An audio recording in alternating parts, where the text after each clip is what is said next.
Alrighty then, what is going on in the gas-powered bike world? All right, speaking mainly for myself, it is a slow day. Yesterday, I'm installing new security lights outside on the building. And today, we are putting a new rear wheel on a Kent Bayside Cruiser. I think I got a little ahead of myself before the video and took the wheel off. The problem this individual was having was pretty much just the bearings were gone, ate up. This is his new wheel, but yep, his axle was rotating and didn't have any bearings left in it. So we order him up a new wheel, change over the cog of gears. Now I have to go over and install. Let me get that there so it don't roll off. Install his drive gear. The good part of the freewheel rims is when you're using the rag joint, they usually are tapered a little bit, and that actually helps line your sprocket up so it's not egg-shaped and doing so much of that. You try to do the best you can, but you can only get so perfect with the rag joints. But they do work quite well on the freewheel rim. So anyway, that is all we got going on today. Everybody that bought a new bike is out riding it. This is the last one on the repair list for today.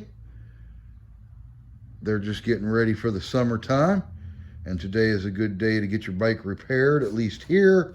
Not here as in business here, but here as in Illinois, because it is snowing outside. And yesterday was pretty much flip-flops and a t-shirt. So you wouldn't want to be out riding today anyway. So, good day to get your bike fixed. That way when it is sunny and 80, you're ready to roll. All right, I got to get over and get this rim finished up so we can reinstall it. Okay, I have the new wheel with the drive sprocket mounted using, let me get around here, the rag joint stock set up that comes with your kit. A little friendly tidbit for the new folks. You have to keep an eye on the rubber pieces that they sell you, the outer and the inner.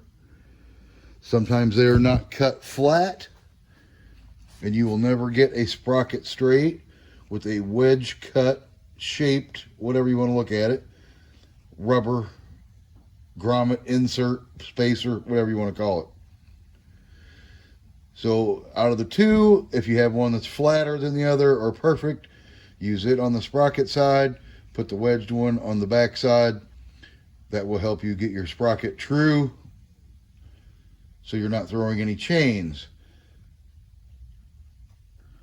The second tidbit is, and it is almost sometimes impossible to get it 100%.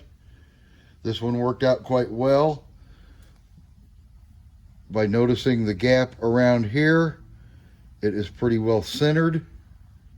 That is what you want. Every once in a while when I tighten them down, they're always pulling to the left, right, or up or down. So sometimes, and don't pry, but I just use a screwdriver, as un-high-tech as that sounds, on one side or the other.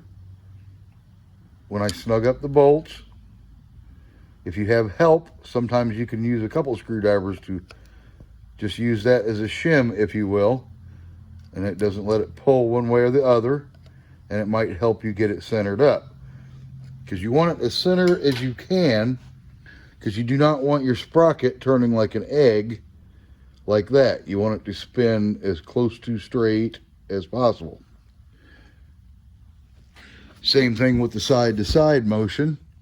You don't want your sprocket, when it turns, doing this, because that will throw your chain and give you a bunch of problems. Okay, this one's ready, so let's go slide it back on the bike where it belongs. One little bit of information I'd like to share with you folks that have the freewheel style rear wheel. Now, I go and buy all my wheels local because the bike shop guys got to eat too. Also, if I have any problems, I have someone to ask. There's nothing wrong with purchasing a new wheel offline. But here locally, the price is pretty close, and I need him to change the gears over on the wheel anyway. I personally bought a set of cog wrenches or sockets, whatever you like to refer to them, more of a socket, because you have to have a special tool to remove the gear cluster or cog on the pedal side of the wheel on a freewheel bike. So the little friendly tidbit of information I would like to share is, if you are a person who is changing over their freewheel bike because the bearings went bad or whatever your reason may be, bent rim, whatever, when you order it offline or you go to the bike shop, when you get your new wheel, the gear cluster, let me turn this one around, does not automatically come. This does not automatically come on your new wheel. You have to have a special tool that fits in there to loosen the nut or the whole cog, however you want to refer to that, and remove that, and then you have to put it on your new wheel, much like this wheel right here. I had the bike shop do that for me because I know they have the right one. Like I was saying, I bought a whole set of those, and no matter what bike rolls in the door that's a freewheel bike with a gear cluster, my wrenches never fit.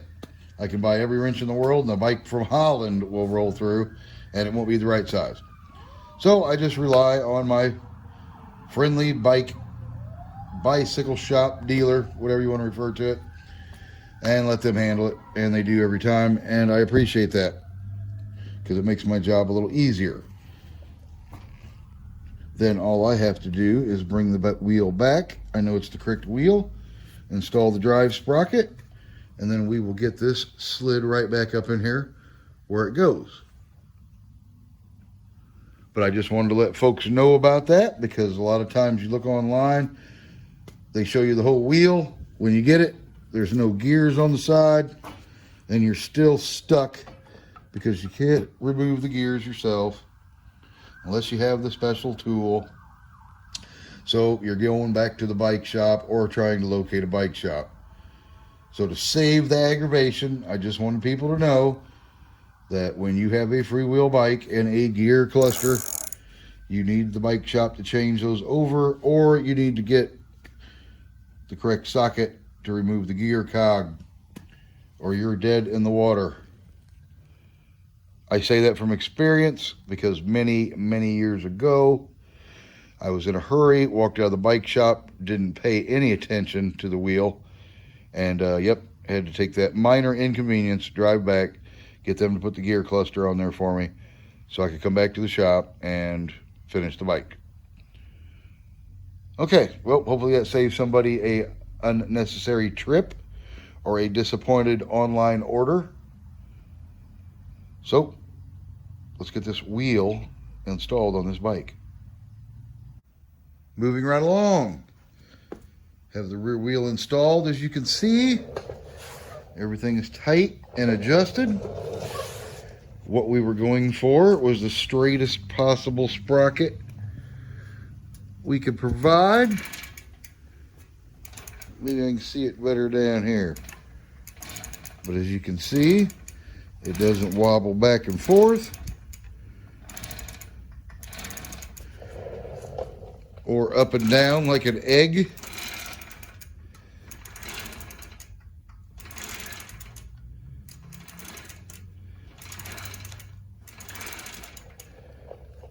Our chain is properly adjusted and everything is in good shape. So now, whoops, bump the bike. So being as I had to release the rear brakes to get the tire out, I noticed that his brake pads had some miles on them, getting pretty wore down. Those are important. They got about another month in them, I'd say, but right after that, this individual will have to be changing them out. So we are going to do that now, and that way it is 100% when he gets on it to ride. I've seen guys ride these down to the nub, and as you can see, they're only $4 a set, and that's really cheap, and it gets you brand new brake pads. They call them shoes, but I think they should be called pads. They're more like brake pads. Okay, so I'm going to get those changed out and adjusted, and that should conclude getting this bike ready for summer.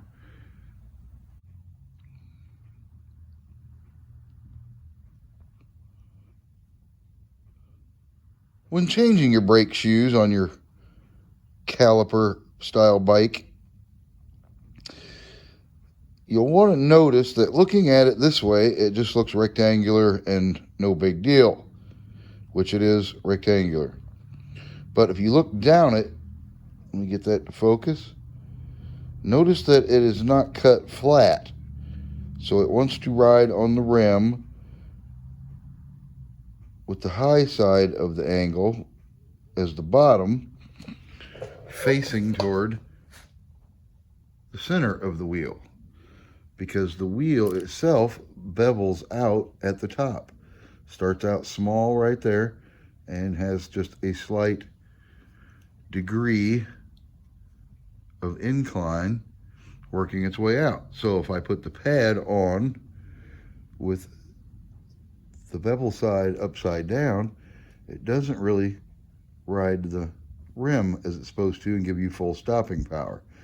So make sure that you put the correct bevel side, so when the shoe, oh, gotta get better in that, when the shoe meets the wheel, it has its full face on there, completely flat, and gives you the best stopping power.